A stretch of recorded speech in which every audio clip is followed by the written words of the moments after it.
ఆ అవినాష్ని దినమంతా హత్య చేసినాడు అని చూసినారా వాళ్ళు హత్య చేసినట్లు? ఎవరు వాళ్ళకి ప్రూఫ్ చూపించారండి? వైఎస్ వివేకానందరెడ్డి హత్య మీద వైఎస్ షర్మిల అట్లాగే వైఎస్ సునీతారెడ్డి వీరిద్దరూ చేసినటువంటి అటాక్ నుంచి తప్పించుకోవడానికి జగన్మోహన్ రెడ్డి అండ్ కో వాళ్ళ మేనత్త బొల్లారెడ్డి విమలారెడ్డి గారిని దించారండి. ఎవరి బొల్లారెడ్డి విమలారెడ్డి గారు? ఈవిడ వైఎస్ రాజశేఖర రెడ్డి గారి సిస్టర్, చెల్లెలు. వైఎస్ రాజారెడ్డి గారికి 4 మగపిల్లలు, 1 ఆడపిల్ల అండి, అందరికంటే చిన్నది. ఈ విమలారెడ్డి గారు 2008 నుంచి మిషనరీగా మార్పు చెందారు. అంటే ఆవిడ మత ప్రచార కార్యక్రమాలను చేస్తారన్నమాట. క్రిస్టియన్ మత ప్రచారకురాలు ఆవిడ. ఒక సంఘానికి మరి అధ్యక్షురాలు కూడా ఆవిడే ఒకటి పెట్టుకొని క్రిస్టియన్ మత ప్రచారం కోసం చేస్తూ ఉంటారు. ఈ మధ్యకాలంలో రాజమండ్రి, చాలా చోట్ల కోస్తా ఏరియాలో చేశారు. అక్కడ జగన్మోహన్ రెడ్డి గారిని మనం గెలిపించుకోకపోతే క్రైస్తవులకు ఎంతో ప్రమాదం అని కూడా చెప్పారు. ఆవిడ ఇప్పుడు వివేకానంద రెడ్డి గారి హత్య మీద గతంలో ఒకసారి మాట్లాడారు. లేటెస్ట్గా ఒక 3 రోజుల నాడు కూడా మాట్లాడారండి. ప్రధానంగా ఏమంటారు ఆవిడ? అవినాష్ రెడ్డి అమాయకుడు, పాపం ఆ పిల్లవాడిని ఈ అక్క చెల్లెళ్ళు ఇద్దరూ కూడా ఏడిపిస్తున్నారు, బాధిస్తున్నారు. ఎంపతి ఉండాలండి. వాళ్ళలాంటి పిల్లోడే కదా, మా ఇంట్లో పిల్లోడే అబ్బాయి కూడా. ఎంపతి అంటే సహానుభూతి అండి. వాళ్ళలాగా ఫీల్ అయిపోవాలన్నమాట. అసలు తానే అవినాష్ రెడ్డి అన్నట్టుగా ఫీల్ కావాలి. అది ఎంపతి. ఆ ఎంపతి లేదా మీకు అని ప్రశ్నిస్తుంది. సరే, ఆవిడకి ఎందుకు ఎంపతి లేదు వివేకానంద రెడ్డి గారు అంటే? వివేకానంద రెడ్డి గారిని అంత దారుణంగా హత్య చేశారు, గొడ్డలతో హత్య చేశారు, నరికేశారు, సొంత వాళ్ళే చేశారు. అయినా కూడా ఈ బొల్లారెడ్డి విమలారెడ్డి గారు ఎక్కడా కూడా ఇంత కూడా ఎంపతి చూపించలేదు. ఇది తన సొంత బ్రదర్, తన సోదరుడు వివేకానంద రెడ్డి హత్య గురించి ఒక్క మాట కూడా మాట్లాడలా, అయ్యో అనలా, జాలి పడలా. కానీ అవినాష్ రెడ్డి మీద మీరు ఇట్లా దాడి చేస్తారా అని చెప్పి షర్మిలాని, సునీతని వాళ్ళిద్దరి మీద మాత్రం అటాక్ చేశారండి. ఇక్కడ అసలు పాయింట్ ఏమిటంటే, ఎందుకు అటాక్ చేసింది ఆవిడ? ఆవిడకి అంత అవసరం ఏంటి? మేనల్లుడిని రక్షించాలి అని చెప్పా. మేనల్లుడి మీద అంత ప్రేమ జగన్మోహన్ రెడ్డి గారి మీద? మేనల్లుడి మీద ప్రేమ ఉంటే మేన కోడళ్ళ మీద కూడా ప్రేమలు ఉండాలి కదా. ఎందుకంటే షర్మిల, సునీత ఇద్దరు కూడా ఆవిడ సొంత సోదరుల పిల్లలు, బిడ్డలు ఇద్దరు.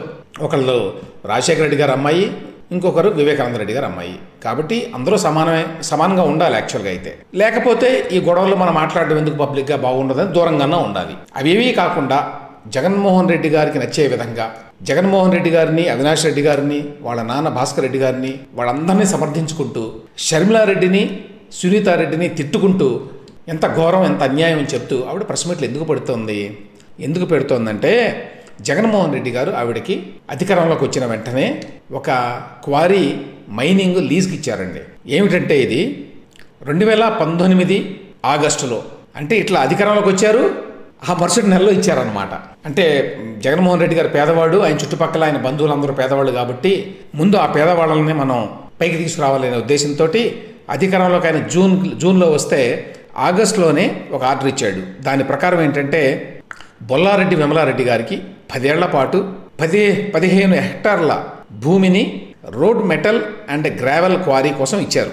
15 హెక్టార్లు అంటే 37 ఎకరాలు. ఎక్కడిచ్చారు 37 ఎకరాలు? Satyanarayanapuram village, Kanchikacherla mandal, Krishna district. Paritala village అందరికీ తెలుసు. పరిటాల విలేజ్ హైదరాబాద్ నుంచి విజయవాడకి వెళ్తుంటే వస్తుంది రోడ్డు మీదనే, హైవే మీద. అక్కడ ఇచ్చారట 37 ఎకరాలు. సరే, దానికి సంబంధించిన వివరాలన్నీ ఉన్నాయి. దానికి ఈ ప్రాజెక్ట్ ప్రపోనెంట్ బొల్లారెడ్డి విమలారెడ్డి గారు అని చెప్పారు ఇందులో.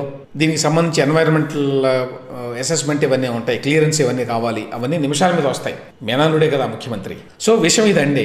ఈ విధంగా వీళ్ళు మైనింగ్ లీజ్ తీసుకొని విమలారెడ్డి గారు మేనల్లుడిని సమర్థిస్తూ తన సొంత సోదరుణ్ణి, అన్నని దారుణంగా గొడ్డలతో చంపేస్తే, నరిగితే దాని గురించి ఎటువంటి కూడా ఎంపతి లేకుండా, జాలి లేకుండా, బాధ లేకుండా, ఇంకా తన మేనకోడలని వివేకానంద రెడ్డి కూతుర్ని అంత పోరాటం చేస్తుంటే ఆవిడ్ని తిడుతుంది ఆవిడ. ఇంకా విచిత్రం ఏంటంటే, ఆ సునీత అంత పోరాటం చేస్తుంది, ఎందుకు ఇంత పోరాటం చేస్తుంది, అసలైన నిందితులు ఎవరో వాళ్ళని పట్టుకొని చెప్పి జగన్మోహన్ రెడ్డికి చెప్పొచ్చు కదా ఈవిడ. అవన్నీ కాదు. మనకు మంచిగా ఒక లీజ్ ఇచ్చాడు జగన్మోహన్ రెడ్డి, కాబట్టి మనం జగన్మోహన్ రెడ్డి గారి వెనక ఉండాలి, ఆయన సమర్థించాలి, ఆయనకి మద్దతుగా మాట్లాడాలి. అందుకోసం అనమాట బొల్లారెడ్డి విమలారెడ్డి గారు వివేకానంద రెడ్డి గారి హత్య కేసులో ఈ విధంగా జగన్మోహన్ రెడ్డి గారికి మద్దతుగా మాట్లాడింది.